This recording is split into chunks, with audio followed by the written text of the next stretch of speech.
Have you ever wondered if there's anything you could do about the rounded shoulders you have? Well, today what I'm going to do, I'm Dr. Gregg with Align Wellness Center, is I want to review a recent article that was published about 10 consecutive cases that wound up showing that that can happen. Sorry, stole the thunder. You're not going to have, you can stick around and learn a bit why and how it happened, but the thing is you don't. There are techniques and methods that are now out there that can help you to reduce the Dalrymple's hump, the rounded shoulders, the big bump in the back of your neck that you see that your mom has or grandma has and you don't want to have either. Or if you have it in your mom or grandma, there's ways that you can wind up reducing it.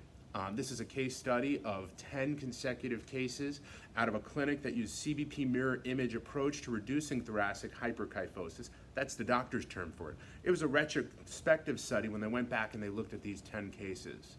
And what they looked at was trying to understand the commonality that they had. What's known is that this roundedness in your shoulders can wind up causing problems with reduced spinal mobility, pain, reduced lung capacity, internal organ compression, gastric hernias, uterine prolapse, as well as spinal compressive deformities. The most common thought was that these were all caused by compression fractures, but in reality, 70% of these thoracic hyperkyphoses or roundedness in your shoulders are not at all caused by compression fractures. So if you don't have a compression fracture, there's a great opportunity for you to regain some height, regain some strength, regain some stature, regain proper posture so that you can work better, feel better, and live a better life. What they did was they wound up finding and providing them with conservative chiropractic care utilizing what's called a mirror image approach. They used mirror image exercises where they position the people in the opposite direction. Then they used some unique mirror image tractioning to do the same thing. The keys were that they wound up maintaining that tractioning for a minimum of 15 to 20 minutes for a sustained period of time over the patient's care. And what they found in the results was that on average there was an 11-degree of the curve reduction. That's almost a 20% reduction because on average these 10 patients, had a 50-degree thoracic curve.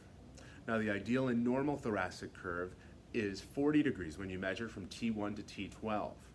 This case and these cases in this application shows that for people as they wind up aging, there may be a way for us to actually reduce the numbers of compression fractures that they wind up having. Because when you wind up having that increase in bend in your upper back, it puts more force on the front part of the bones, and that's the area that winds up compressing.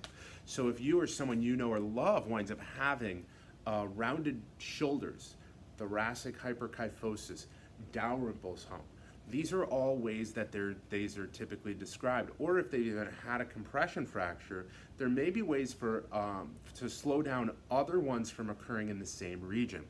If you think you or someone you know may need to get checked to determine if they do have those going on, feel free to give us a call or write down below to see if you might be able to fit into this case study and match these case studies so that you can see those same results. I'm going to also include a link to the article so that if you want to read it yourself, you can check it out, check the data, and see if you match up with those people too. Once again, I'm Dr. Gregg with Align Wellness Center, where we look to help you improve your posture, improve your life, improve your day, and have many more years of your life that are full. Have a great afternoon.